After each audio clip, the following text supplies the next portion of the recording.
Scott Alexander here, and let's talk about disinformation. Not dad information, disinformation. Tear this in half, creating two pieces of paper. Watch very carefully. Hup, ho, hup. Two pieces. Now, Bernadette, the decision is up to you. Should I get rid of piece number one or piece number two? Which piece should I get rid of? One. Are you sure? Do you want to change your mind? Are you happy with the mind you have? Good. Piece number one is gone. Bernadette, I'd like you to point to someone that you don't know. Someone that you don't know. Sue. All right, Sue, I'm going to tear this in half again. Should I get rid of half number one or half number two? Number two, as you wish. Now, you could have chosen half number one that have made the outcome of this completely different, yes? All right, I'm going to tear it in half again. Sue, I'd like you to point to someone you don't know. Right there, what is your name? Haley. Haley, I have two pieces of paper. Oh, this is interesting. It says vandals broke into the Havre de Grace Police Department early last Thursday and stole all the toilet seats. So far, the police have nothing to go on.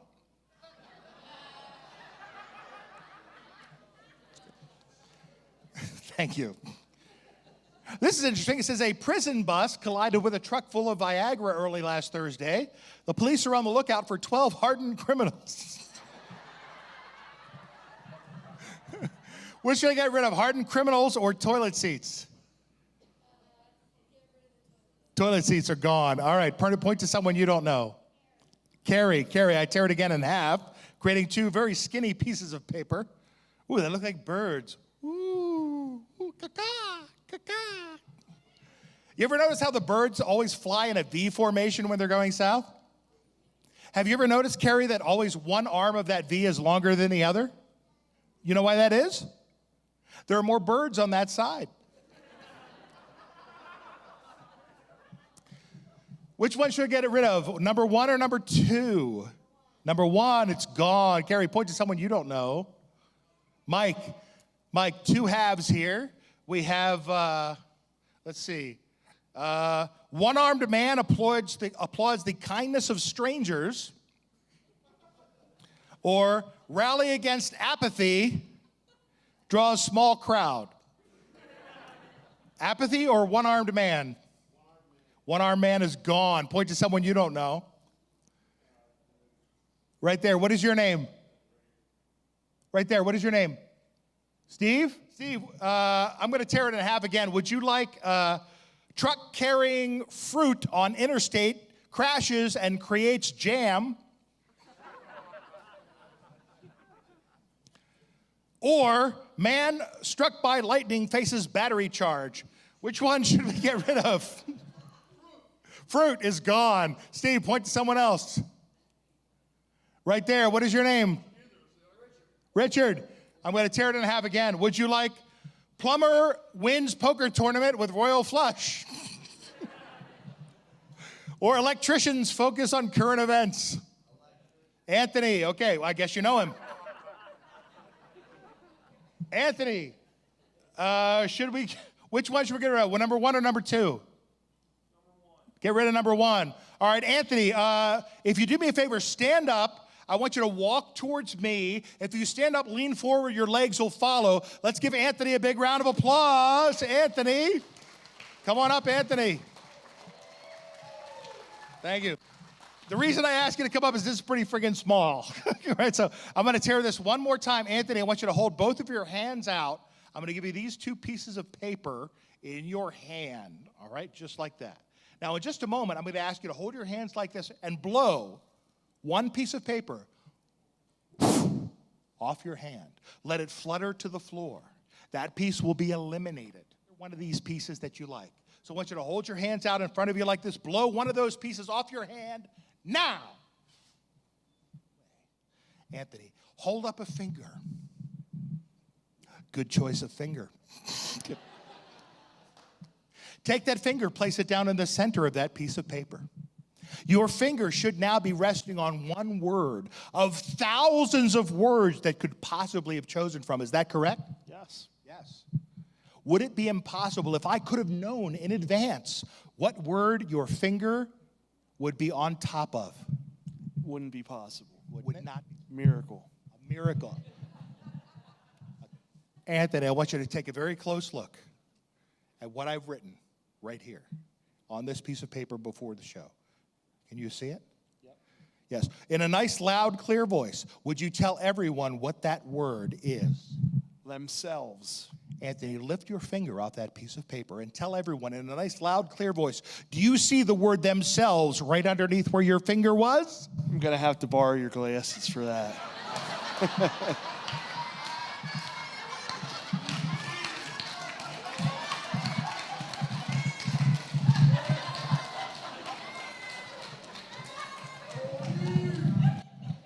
You need glasses? It's that little piece of paper. Anthony, do you see the word themselves right underneath where your finger was?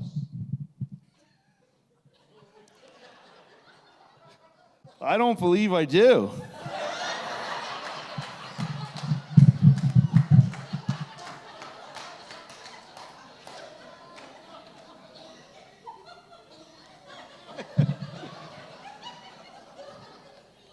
Hold on, just wait.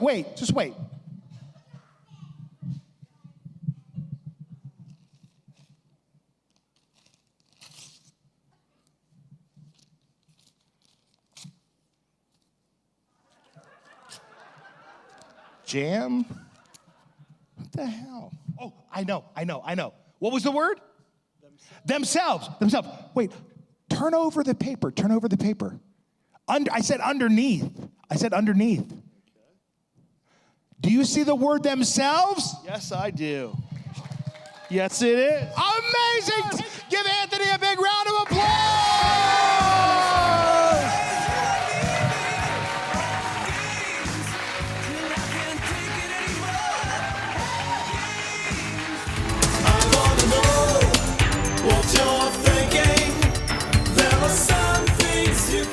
Well, back in the early 1990s, I was working at a place called Barry's Magic Shop in Wheaton for a very nice gentleman named Barry Taylor and his wife Susie, and their border collies. But anyway, it was a really cool experience because I got to meet a lot of cool people around the Washington, D.C. area. And these people included Bob Sheets, Bob Kohler. At the time, there was Steve Spill. There was, who else was hanging out in D.C.? Al Cohen at Al's Magic Shop. Nick DeCutis, Barry Wood, Tim Conover, of course. And just a host of other, Denny and Lee. Of course, that's where I met Denny in Baltimore and around that area. So this was a time that was really rich, and a lot of great magic comes from the Washington, D.C. area. Scotty York, of course. So this was a really cool time for me, and I was developing a lot of things. And I was really into mentalism at the time. And I remember talking to Bob Kohler, who I struck up a fast friendship with, and Bob was friends with Tim Conover. And one day, as I was working at Barry's, Tim Conover and Bob Kohler came in the shop. And I just loved Tim's energy instantly, and Bob knew I would. So I got to know Tim, and it turns out that Tim was fascinated with a trick that I was also fascinated with, and we kind of bonded over that trick. And that was Percy Abbott's squash vanish. He loved the idea of vanishing a full glass of liquid, and so did I. So that was the first thing we talked about that kind of made us friends. Was the squash vanish. I wouldn't say we were like deep friends, but we sessioned several times at Barry's, and he was always very helpful to an up and coming. I mean, he was still up and coming, but he was a little more further down the road than I was as far as being established in the community. But he really loved my thing with squash vanish, and later on I would end up trading him that for a little move in this routine that I'm going to show you. So this has a really, really rich history. And I remember seeing Tim do his newspaper test, but I was working on one that Bob Kohler had told me. Bob mentioned that there was a newspaper test, and Tim did it, and Maurice Fogel did it, and it was called Headline Hunter. And the idea was you tear up this newspaper, and then you try to narrow it down to different pieces, narrow it down, and eventually, after you tear it, person chooses one piece looks at the word, and that's the word that you have previously predicted. That's the essence of what this trick is. It's almost like a choose your own adventure game. It's like Bandersnatch, right, on Netflix. I have a little joke about that I do. The Bandersnatch comment and concept came from Alon New, who was also in the DC area hanging out at that time, and that is where I met Alon, who was also a brilliant mentalist and spoonbender extraordinaire. So anyway, out of this mixing pot of all these magicians and me being into mentalism and working at the magic shop and getting to play with it every day, I came up with a great idea for this test based on Bob Kohler's description. So I had this and I was working on it. And then in 1993, Tim Conover entered the World Magic Summit close-up contest doing mentalism. And he won the gold doing the mentalism, beat out all the great close-up magicians around the area who were performing, and from all over the country, as a matter of fact. He won that prize at Rich Block and Nick Ruggiero's convention there in 1993. And that's really what sort of rocketed him into magic world fame during that time period. And I was lucky enough to be an assistant backstage tech guy for that contest. I was the one who was putting the microphone on Tim, getting him ready, making sure everything was cool. And he liked that because he knew me.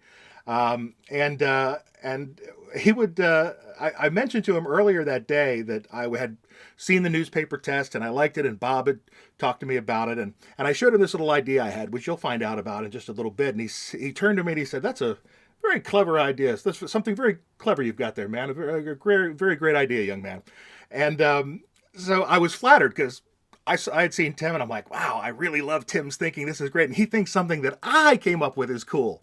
So it's very nice when our heroes do that for us, right? It's very cool. So I've held on to this for a very long time, and I think the time is right to share this with you. So that's the backstory on how this trick kind of evolved. I performed it then once I left Barry's and I graduated from college. In 1995, I started touring in colleges. And when I was asked to do my mentalism show, this was always the opener. And at the end of the show, it's really freaky because people would come up to me after the show and say, how are you able to do those things that you do? I mean, do you have psychic powers? Can you do that? And that was something that I hadn't experienced doing just a straight magic show. But mentalism, even back then, back in the early 90s, mid 90s, had this cachet about it, had this pastiche of mystery and can you really do this? Is it true? And that's why mentalism is powerful. These days it's getting a little watered down because it's kind of mainstream. So my goal when I do mentalism these days, because it was like shooting fish in a barrel back then. You could have probably started a religion. But I think today you have to really perform mentalism that is bulletproof, hard-hitting, simple, direct, and to the point, and most importantly, entertaining. It's got to be entertaining. And that's something that Tim had in spades. He had this kind of boyish, bubbly charm and energy. Like he would go, "Oh, yes, that's it. Oh, yes. He would be like, "Yes, that's it. That's the word. And we're getting close to it." And that energy I really liked, and I kind of absorbed some of that energy and kind of channeled him when I do mentalism. I'm in no way as exuberant as he is, jumping up and down, but I like to think some of that echoes, in what I do from hanging out with him. But yeah, the mentalism had this just strange power, and you got this strange respect from doing it. So make sure when you do mentalism, make sure, number one, it's hard hitting, make sure it's powerful, make sure it's simple enough and direct enough that you don't make a mistake. Now, I know you can fudge things in mentalism. You can be, "Oh, well, I got close. I was off by one." That's fine. But if you can really hit them and nail them one after the other, they have no choice but to give up. The three things that they talked about most in my mentalism show were the newspaper test that I'm going to show you, the add a number routine that I do. That's called, I use the bias pad.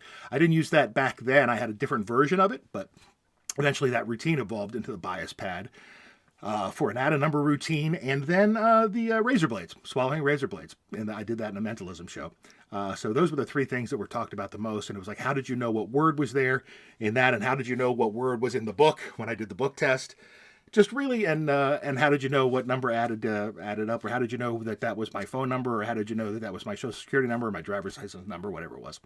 So yeah, mentalism has this power to it.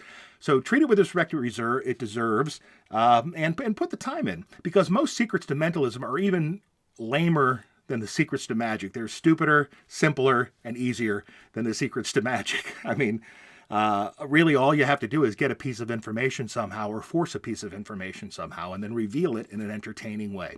But that's the bottom line. It has to be entertaining. If it is not entertaining, it doesn't mean anything. It's just, oh, look at me, I can read your mind. That's great on one level, but if you can do that and entertain the heck out of them, then you've really got something there.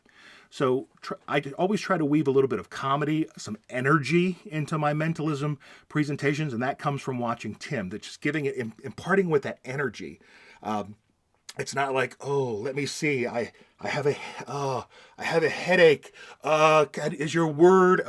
And and you see all these mentalists in their publicity photos, like, or whatever they do, they're always have a headache, right? In their publicity photos. Just try to do something different. Try to put some energy into it, put some comedy into it. Just make it entertaining and make it about you. It's okay to involve personal stories in what you do. I would highly recommend that you look at Barry Richardson's books, Theater of the Mind 1 and 2, and see how he uses storytelling to make mentalism entertaining. Look at 13 Steps. Don't just say, oh yeah, I got that book. Actually read it. You could put a whole act together from the chapter on thumb writing.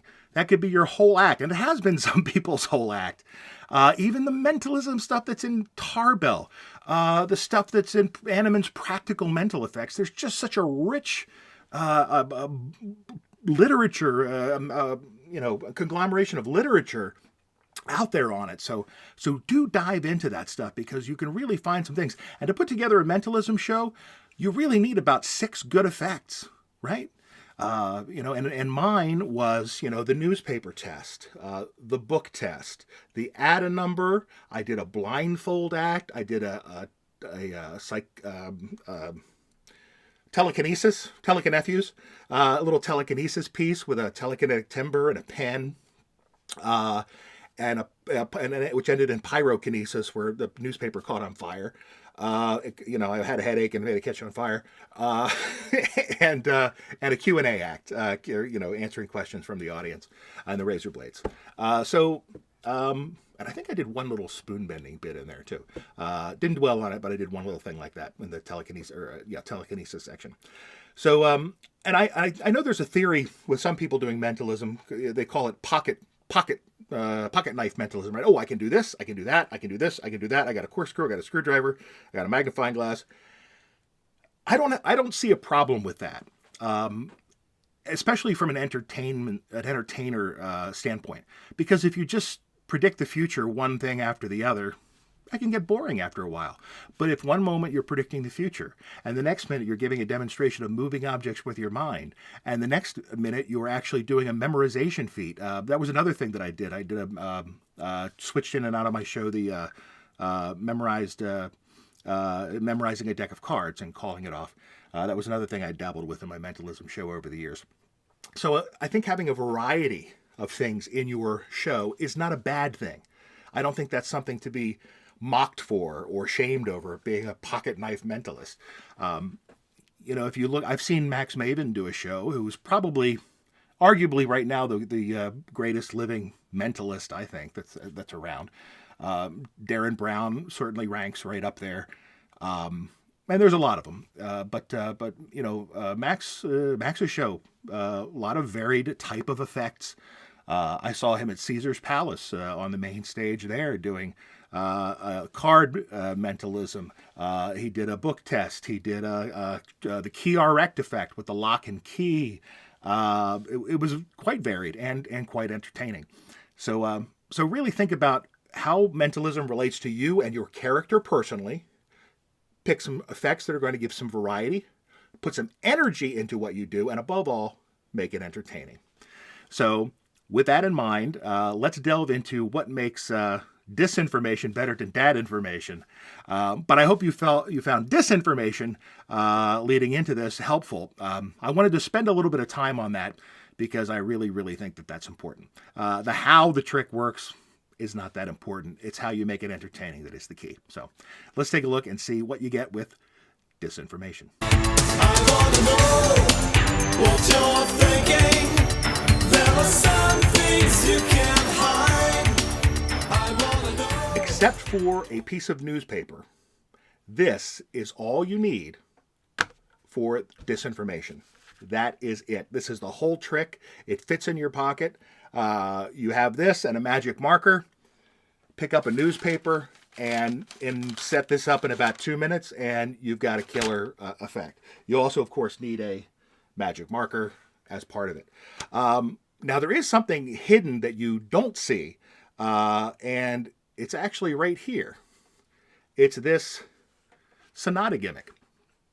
This is normally used for sponge balls, but I had a really interesting use for it. On the back of this, I actually have a piece of newsprint. It is a piece of newsprint, and you'll notice there's a little small magnet there. I'll show you what that's for in just a little bit. But the magnet comes off, and there's a magnet underneath there. So this magnet will stick to the magnet underneath the newspaper there, right? That's it. Again, I've already put the magnet on here for you in the right spot, right? It has already been placed there.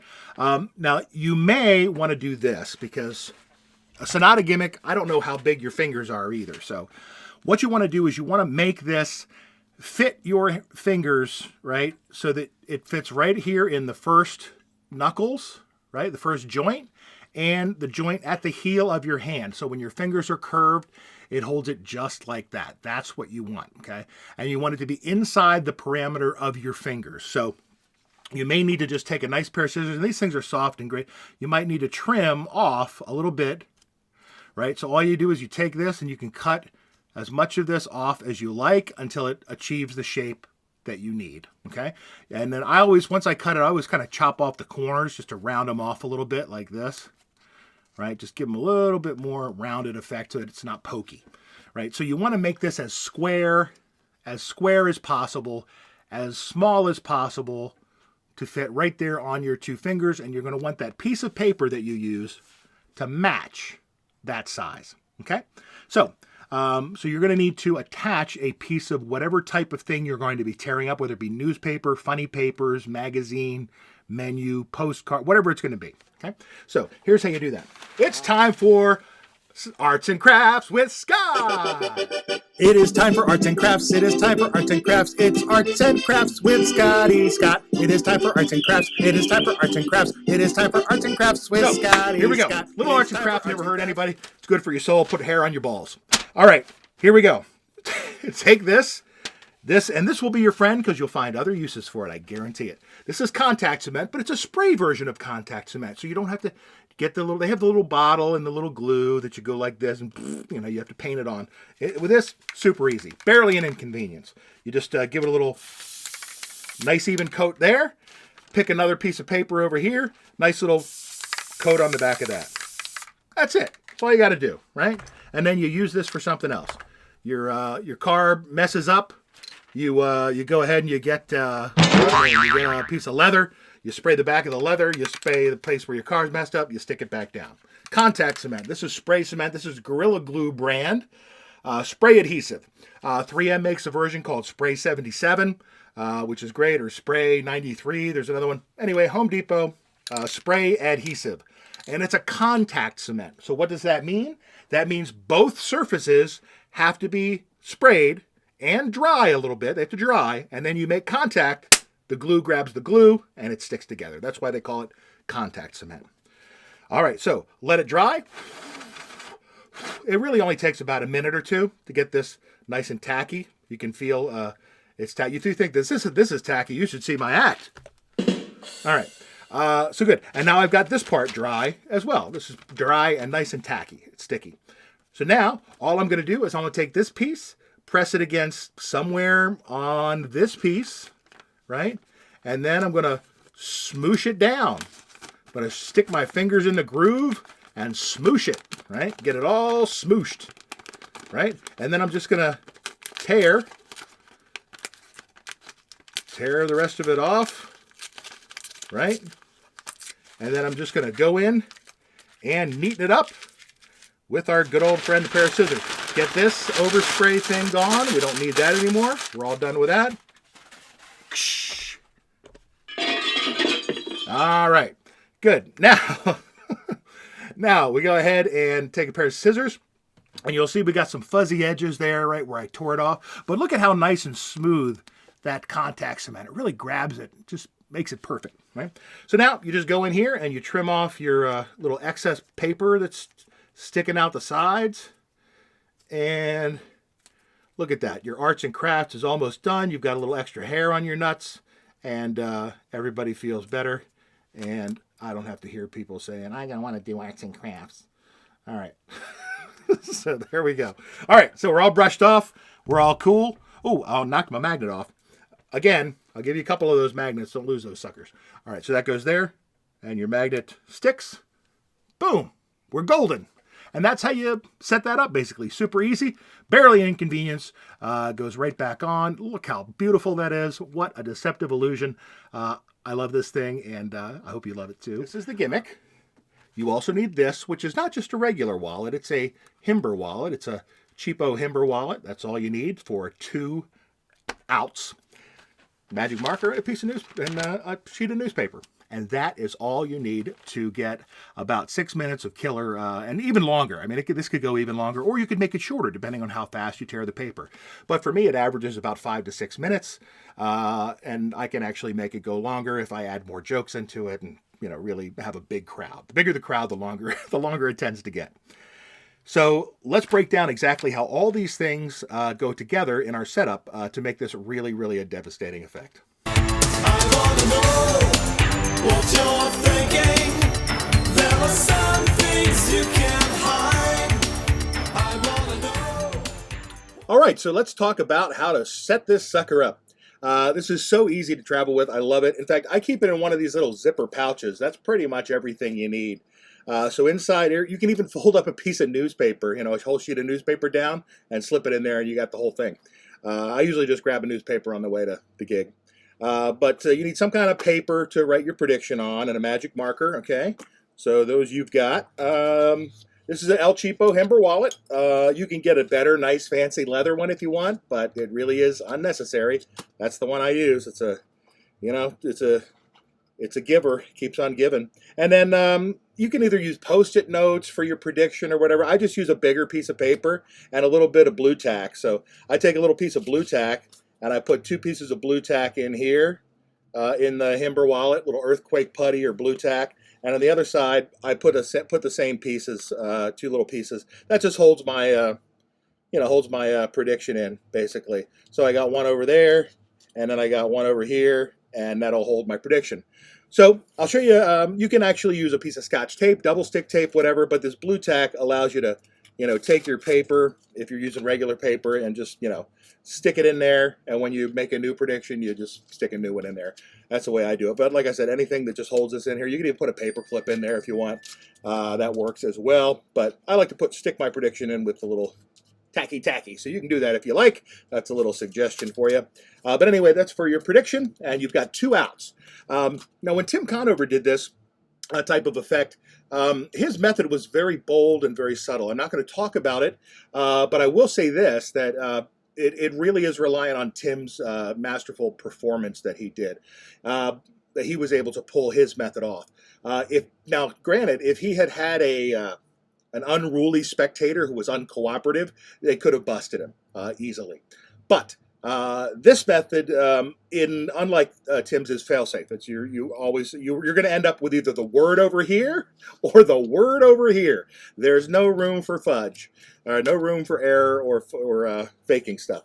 All right, so first of all, what we're going to need to do to set this up, very, very easy. Here, of course, my gimmick as well. There's my gimmick that goes in there. This is the whole crux of the trick. So beautiful. All right, so you're going to want to take a piece of newspaper and you're going to want to find a paragraph chunk, right? And you're going to want to find a paragraph chunk that has 2 words that are relatively in a certain orientation to each other. I'm going to find a good one. Usually doesn't take very long. Let's see. All right, let's use this one. So you don't have to do this. You can tear it out, but I'm gonna cut it out just for clarity's sake here, so I can show you exactly what I'm talking about. All right, so the piece of paper you're looking for is one about 2 inches square by 2 inches square. I'm going to circle the words that are important here. I'll get this little orange magic marker, and I'm going to circle these words that I'm looking for. All right, and you'll see where the words are kind of in relation to each other. I'm going to use this word, which is percentage, and I'm going to use the word understood. Okay, these two words. So you see the two words there, percentage at the top and understood at the bottom. Percentage at the top and understood at the bottom. What you're going to do is the top word, percentage, is going to be a prediction and understood is going to be a prediction. So when the words percentage and understood, right, are turned this way and you tear along that dotted line, the word understood is going to be over here in my right hand and the word percentage is going to be over here in my left hand.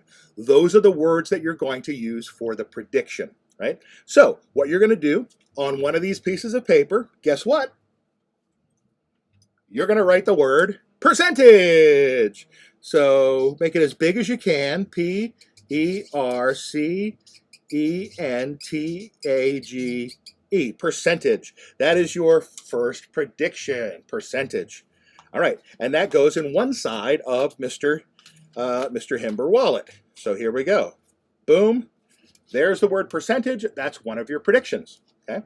On the other side of the Himber wallet, guess what? You guessed it. You're going to write the word understood. So here we go. Understood. U-N-D-E-R-S-T-O-O-D. Understood is your second prediction. And that also goes inside Mr. Fabulous Himber wallet right there. That is prediction number 2. So understood is the second prediction and percentage is your first prediction. The reason I call this the first prediction and the reason I call this one the second prediction is due to alphabetical order. Find two words, one that has a letter that's first and one that has a letter that's second. So P comes before U. So percentage is my number 1 prediction. The way I indicate that is just a little marker dot or a little X up here in the corner.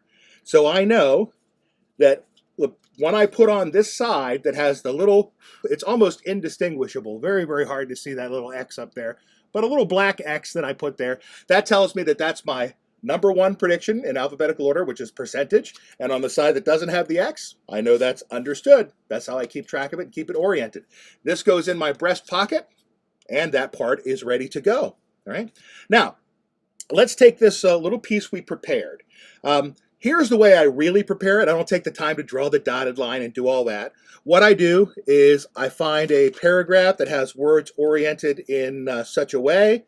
All right, so it's going to be this chunk of text right here. All right, very, very easy. I tear down one side about 1/2 inch, tear down the other side about 1/2 inch, and then I tear it along in a straight line. So basically, I've just torn out, boom, a little chunk that's the exact size that I need. Hello there, hello. All right, so that's it. That's my little final one. I'm going to tear in half, and you'll notice it's already pre-folded in half, and I'm going to tear down here. These two particular words are start and goal. The words goal and the word start. So in other words, when I tear this paper like this is going to be the word start, this is going to be the word goal. Those are my final predictions that I placed into the person's hand. He's holding either one, and he gets rid of one. Whatever one is under his finger, in this case it's goal, is the one that I will predict and reveal. And I keep track of that along the way. I'll explain how that goes. But for now, our intents and purposes, we're using the words percentage and understood. That's what I've got set up in my Himber wallet. The rest of this can go away. I don't really need this for now. I'll pack up later after the show and put those away. We'll get rid of the scissors. We'll get rid of the pen. This is the prediction. Now, the reason I tear the prediction out is so it has little jagged edges on it. If you feel like you're a neat freak, you can cut it out with a pair of scissors, and then jag the edges. But like I said, just how I prepared that, fold the paper in half, little half-inch tear, little half-inch tear, take out the section you need, and you've got your words oriented in just the right way. So there you go. So this will be our final prediction. This is going to go underneath your sonata gimmick. All right. So what you're going to do is you're going to place it with the words facing you. Okay. And I like to put it, it doesn't really matter which way you orient it, just so you're going to see the words facing you. Okay. So you remove your little magnet, right? Then you place your prediction with the words facing you on the sonata gimmick and drop the magnet in place, just like that. And then I kind of curve my fingers, and the heat from my body heat actually makes that little piece of paper kind of conform to the sonata gimmick. So that is my prediction. It is in place, and it is ready to go, just like that. So I'll give you a close-up view of what that looks like. There it is. You can see that there's the prediction, and I'll leave it sticking out just a little bit. You can see because the sonata gimmick's curved, your little piece of paper can stick out a little bit there. See that? There it is, just poking out right there underneath my finger. Okay, so that means I can easily get to it, right?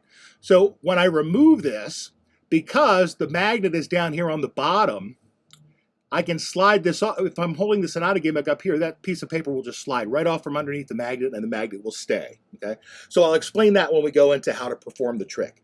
But that's pretty much the setup. We have our 2 predictions in the wallet, which is in the pocket. I select one piece of paper. Doesn't matter what the paper is. I usually go for something with a lot of text and writing on it. So we'll just choose. Let's just choose this one for the sake of argument. All right, there we go. That gets folded up. This gets folded up, and the sonata gimmick can be in one of 2 places. Not on the floor, which I just knocked it on the floor. It can either be in your pocket, or I like to just take it and tuck it so I can easily grab it and wear it. I like to tuck it inside the little fold of the newspaper here. So I place it there and fold it over, and that pretty much is all you need. When you're ready to perform, this goes in here, this goes on your table, and when you're ready, you just reach in, put your fingers in the sonata gimmick, and pick up the paper, and you're loaded. Here's the newspaper, here's the sonata gimmick, I'm ready to go. So I'll leave that there. My little piece of paper is in place. Boom, and we're all ready to go. So now let's take a look at the handling and the performance of this. I wanna know what you're thinking. There are some things you can't hide. All right, so let's jump into how to do the performance of this. Again, this is inside your inner breast pocket. That's where I keep it. I'm going to keep it on the table here now to simulate being inside my pocket, so I can show you how to ditch the gimmick. Basically, what I'm going to do is I'm going to reach into my little piece of paper. My hand goes here, right? I'm going to cop this, and I'm ready to perform. Okay, the sonata gimmick is locked and loaded right here, and you want it to be inside with the magnet facing away from you, so that when you grab here, you can pull this. So you want the magnet as far that way on the bottom. So the magnet, as you can, I'll point out, is right about here. Okay, magnet is right about here, furthest away from my hand over here, right? Just like that. Okay, so there it is. Give you a little quick shot of that. It's kind of centered, but it's a little further in that direction. Okay, you get the idea. All right, now, so here's what we're going to do. I begin and I say, all right, remember my grandfather? I was talking to my grandfather, and he said, hey, hand me that newspaper. And I said, Grandpa, nobody uses newspapers anymore. Here, try my iPad. So I went to go get a cup of coffee, and I came back, and my grandfather handed me my iPad back, and this glass was broken. It was all busted up. I said, Grandpa, what the heck happened to my iPad? He said, you know what, son? That fly never saw it coming.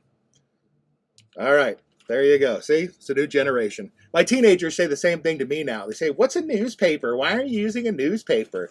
And I say, well, it's very simple. A newspaper, just think of it as pretty much a small section of the internet made from a tree, right? I love teenagers. Teenagers are just like newspapers, as a matter of fact. Every week, a new issue. All right. So here we go. We're going to begin. I'm going to tear this newspaper. I've made a prediction. I'm going to leave this prediction inside my pocket. All right. This is sort of an outcome, a foretelling. It's kind of like.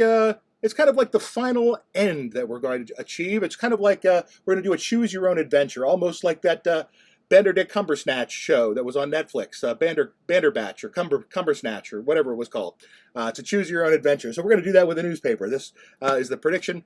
So here we go. Piece of newspaper. I'm going to tear it. We have a binary choice, two pieces. The one in my right hand or the one in my left hand. You, sir, if that is your real name, which piece would you like me to get rid of? The one on the right or the one on the left? Get rid of the one on the right. It is gone. It is history, literally and figuratively. All right, I'm going to make another tear in the newspaper right down the center. Point to someone you don't know, sir. Point to someone you don't know. All right, hello there, madam. All right, I call you madam. I don't know your occupation, but I'd like you to choose. Would you like the one in my right hand to go away or the one in my left hand to go away? It's your choice. The one on my left hand, you want that to go away, right? I'm not doing any funny magician stuff. Whatever you say is the one I'll drop and get rid of. Get rid of this one? All right, it is gone. All right, would you please point to someone you don't know, ma'am? We'll go ahead and tear this in half again. Ooh, look at that. Every move full of dexterity and finesse. How beautiful. Hello there, sir. You have a choice, too. Would you like to get rid of the one in my right hand or the one in my left hand? The one in my left hand. All right, going with the left hand. Very good. And I'm going to try to do this one more time. This is a little more difficult. I'm going to tear it down this way. Oh, look at that. Oh, look, it's like two little birdies. Dun dun dun dun dun dun dun dun dun dun dun dun dun dun. Lance Burton. All right, which bird should we get rid of? The one on the right or the one on the left? Get rid of the one on the right. All right, that bird is history. All right. Hey, do you know what? You ever seen the birds fly in those formations like this up in the sky? The geese fly south for the winter. If you look up and you notice one side of that V is always longer than the other. And I figured out why that is. You know why one of those arms of the V is longer than the other? There's more birds on that side. Yeah, it's science. All right, we're going to tear this one in half, sir. Point to someone you don't know. All right, you, sir. Hi there, ma'am. What is your name? All right, fantastic. Barbara, two pieces. This is kind of interesting. It says vandals broke into the Westminster Police Department early last Thursday and stole all the toilet seats. So far, the police have nothing to go on.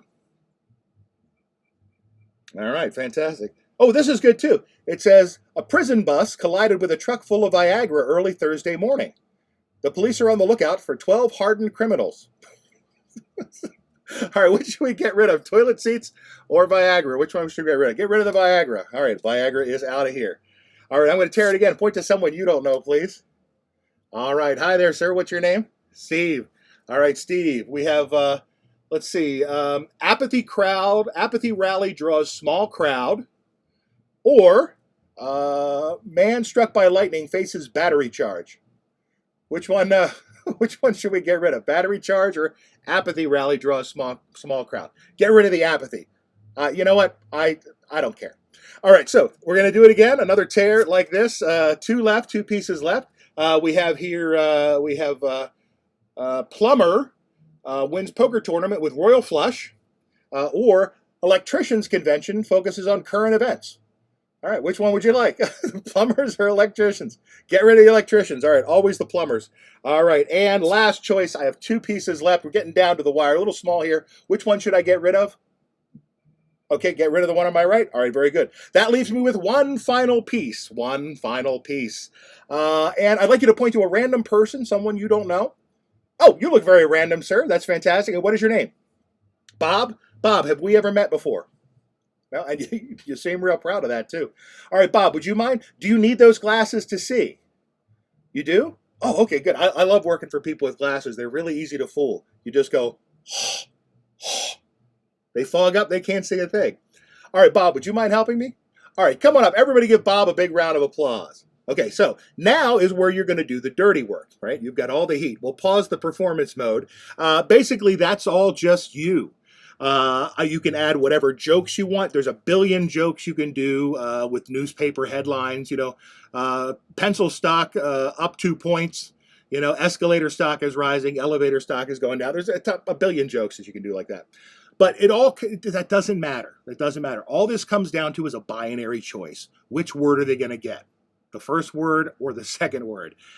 So you're going to tear it down till you get a piece of paper that pretty much matches the size and shape of this piece behind your sonata gimmick. So here's how the switch is going to be made. And I'm going to show this to you. I'll move the table out of the way so I can give you sort of an over-the-shoulder shot of just how this works. So basically what's going to happen is you're going to, as you're talking to Bob, you're gesturing, you're talking, you're preparing this move to happen. So what you do is you're going to cock this back, right, and open it with your thumb, and you're going to bring your hands together, and you're going to just take over that piece with this hand, the left hand. Now, from the front, it looks like you're just holding a piece of paper as you're talking and gesturing. I'll show you what that move looks like from the front. You say, you point to someone that you don't know. You, sir, what is your name? Bob. Bob, now we're down to one very small piece of paper. I'm going to have you make a choice. Do you need glasses? Okay, so that's all I've done, is I've just changed hands. And once again, here's the move. Very easy. All I do is, as I'm talking to Bob, I open this up, I put this here, and I bring my hands apart. So now that is actually the situation that we're looking at right there, right? The old piece of paper is in front. In between is the piece of paper I want, and then the sonata gimmick is in the back facing me. Now, all it is now is a matter of grabbing this little piece of paper and pulling it out, okay? So here's how that's going to look. Very, very easy. So what you do is you say, all right, Bob, you do all the jokes. This goes here. You do that, right?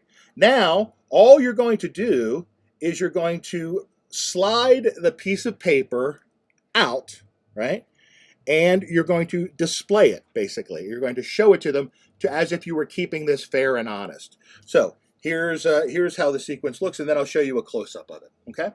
So I'm dealing with Bob. I go here, boom, come on up. Everybody give Bob a big round of applause. Now, as Bob is walking up, I'm going to go in here. I'm going to grab this piece of paper, slide it away, put the other one locked away as I display this. Can't get much easier than that. The dirty work is already done. And you'll notice now here I have my words that are circled in orange right there, perception and understood. The other piece is hidden underneath the sonata gimmick, and that's going to go away. So I've just switched one piece for the other, right? I've switched one piece for the other. All right. Well, I've got newsprint under my fingernails. My apologies. All right. And rubber cement. All right. Or contact cement. All right. So here we go. Very, very easy. I'm going to reset right now so you can see this. Okay, so here's a chance for you to see the reset once more. All right. This is the piece that I was dealing with before, so we don't need that. I'm going to remove the magnet. Okay, magnet is here. All right. The piece of paper that I want, which has understood and perception nicely circled there. Those words are going to be facing me. The magnet goes on there, and there they are, right? Right there. Lovely and attached. So let me show you exactly what this switch is going to look like. Remember, this is here, palmed. Once again, there's your magnet attached, bottom section, fingers here, good to go. And I love how it's so free and natural as you're tearing the paper. It's just beautiful. All right, so you get down to this last piece. You do this move, where you simply exchange, right? We've got that. Now you can see a nice separation because of the curve. If I squeeze with my right fingers here, everything opens up into a nice little fan. We've got our first piece, our middle piece, which we are going to want, and then our little sonata gimmick right there. Isn't that lovely, right? So as I'm displaying this as if it were the very same piece of paper, Bob's coming up. Everybody give him a big round of applause. All I do is this, right? And I'll show you the move here. All I do is insert my finger underneath, right? That piece there, getting rid of it. I don't want that piece, so that's going to go away. My finger goes in here. My thumb grabs the piece I want. I'm pinching here at the top, so I'm not interfering with the magnet at all. And this little piece just slides right out, right? Slides right out, okay? And at the same motion as this is coming away, I'm pressing this with my thumb into these fingers and just showing this piece. That's it, right? So I'll do that once again for you. All right, here is our little piece of paper here. The prediction facing me. Words facing me, magneted right here to the gimmick in that position. Here's the piece. So here it is. I'll do it again from behind. Boom. It's here. It comes away. The next phase of the move, this comes away. That gets pressed right into there. Boom. That's all there is to it. From the front once more with feeling. All right. I'll set it up and I'll do it for you. It's really, the whole trick comes down to this move.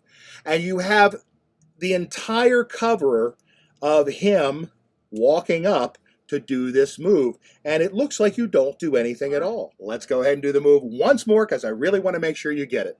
All right. So, what's your name? Boom. This comes in here. I display that for a brief second. Come on up, everybody. Let's give Bob a nice big round of applause. All right, and now you're done. It's underneath the gimmick, and I'm good to go. All right. So here's the deal. This is here. This is the piece facing me. I can read them right now. Percentage and understood. Right. Bob comes up. Now I tip this sideways and I ask him to hold out both of his hands. I say, Bob, I'm going to make the last tear here. I'm going to make the last decision. I'm not going to be involved. This decision is all to you. I don't want to have anything to do with it, all right? So I'm going to tear this piece of paper in half. Now all I'm doing is I'm tearing along that line, right, that fold basically, and over here is the word understood, and over here is the word percentage. He holds out his hands, and I take both of them, and I just note which word is where, all right? If you want to be really precise, you can make sure, do a little exchange and make sure that the word that is first, percentage, is in the hand over here on your left as you read, and then the word understood is to the right, so you know 1, 2, 1, 2, all right? P, U, right? Alphabetical order, right? So let's just say we're doing that for our study. So I do this, I place it into his hands. The word percentage goes face down in his right hand, it would be, and this goes face down in his left hand. Okay, boom. So here is the word percentage, here is the word understood, right? Now we're down this binary choice. The whole trick hinges on this moment, all right? Now I say, we've gotten down to 2 words, and now you retract the presentation. So we had Susan, and if you can remember their names, it's even better. And you can, because you don't have to worry about any moves till that one moment Bob's coming up. So you tore the piece of paper. We had the plumbers, and then we had this, and then we had the electricians, and wasn't that a hoot? Those were the minutes, and the birds were flying, and then you can recap exactly what happened, right? If anyone had made a different decision anywhere along this line, 2 different pieces of paper would be in Bob's hand. Is that correct? That means this is impossible. Now, on those pieces of paper, there's several different words, I'm sure. I haven't seen them, but I assume that they're there. Bob, I want you to hold up a finger. Good choice of finger. I want you to bring it down on one of those 2 pieces of paper, all right, in just a moment. But first, we have to eliminate one. So, Bob, hold those hands out in front of you, and I want you to blow one of these pieces away into the wind and let it flutter to the floor like a butterfly gently drifting in a hurricane. All right, so, Bob, blow one of those pieces off your hand. It will flutter to the floor. That's the one we'll get rid of. We'll use the other piece. Understood? Take as much time as you like. The choice is yours. Okay. So now Bob's going to just blow one of these 2 pieces off of his hand. Right. I'm going to leave the sonata gimmick here. So this is the image you're left with here with Bob. All right. And in his case, percentage would be in the right hand, and that would be in the left hand, and he would be facing you like this. Okay. So let's say I choose this one. I blow it away, and it's gone. Right. Now, the nice thing about Tim Conover's is Tim Conover had a lovely move when he did it. He still got down to this choice, but the method was completely different. He had the fellow, he said, just turn one of your hands over and let the piece of paper flutter to the floor. And the guy would turn his hand over, and we would lose one piece, right? Anyway, that is it. I like the blowing because it's just kind of nice, and then you can make a joke out of it if you want about Listerine or whatever. Okay, so here you go. Understood is over here, percentage is over here. He blows one away, and let's say he blew away percentage, and percentage went away. Now I know the word that's face down in his hand in the center of that little piece of paper is understood. So I say, Bob, now you've made your commitment. Hold up a finger. Excellent choice of finger. Take that finger, place it down in the very center of that piece of paper. Boom. I say underneath your finger, Bob. Underneath your finger is a word. A word among thousands of words. Wouldn't it be amazing if I knew what word, before we even started to this, before we made one tear in this piece of paper, what that word that would be resting underneath your finger is? He says, yeah, that'd be pretty darn good. I said, well, Bob, inside my wallet, I have a little prediction that I made. Remember at the start, I said this was a forecast, something that I thought would happen. Bob, believe it or not, you're not going to believe this. The word that I chose, and now I'm looking to see where my little X, there's my little X, so I know I want the other side, because we have the word understood over here. We open it up, and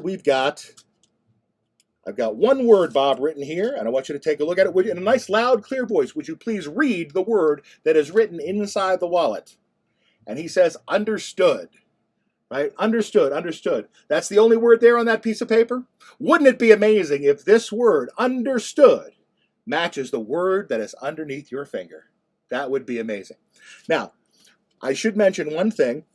As all of this is going on, you still have this gimmick in your hand. It doesn't matter, nobody's looking for it. The reason it's in my pocket until this moment is I'm going to reach in to grab the wallet out of my pocket, and I'm going to leave the little scrap of newspaper and the Sonata gimmick as I come out. So you're clean. This is just beautiful. So you basically just reach into your pocket, leave the Sonata gimmick in the piece of newspaper, and come out with the prediction, right? You open it up to the correctly oriented side by looking for your little X, and the word, of course, is understood. You show that around, everybody sees the word is understood. Now you say, Bob, I want you to lift your finger in a nice, loud, clear voice, Bob, would you please? Is the word underneath your finger the word understood? Yes? And he goes, no. And this was a lovely moment in Tim's routine that I really liked. And it's a fail. It's a fail for you, right? And mentalists, we love to have a little failed moment, don't we? Especially when we're about to punch him in the face, and when we're about to lead him down the garden path and turn the hose on him, as Bob Sheets would say. So the guy lifts his finger, he looks at her, and he goes, no. Audience dies. You're like, oh, you've got to be kidding me.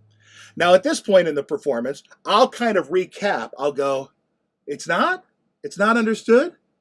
Oh, man. And I'll go look and I'll go, oh, my God. So wait a minute. Hold on. So, and I'll bend over and I'll pick up a piece of paper and I'll go, Viagra, I guess, birds, electricians, and, oh, yeah. It should be understood. Oh, wait. I said underneath your finger. Underneath your finger. There's still hope. Bob, turn that piece of paper over. Turn that piece of paper over. In a loud, clear voice, yes or no, do you see the word understood there? Now, you've got to imagine this guy, because he thinks he's got you. As soon as he turns this over and sees, holy crap, there's the word understood, staring at him in the face, right in the center of that piece of paper, the reaction on his face, the realization of just what happens hits.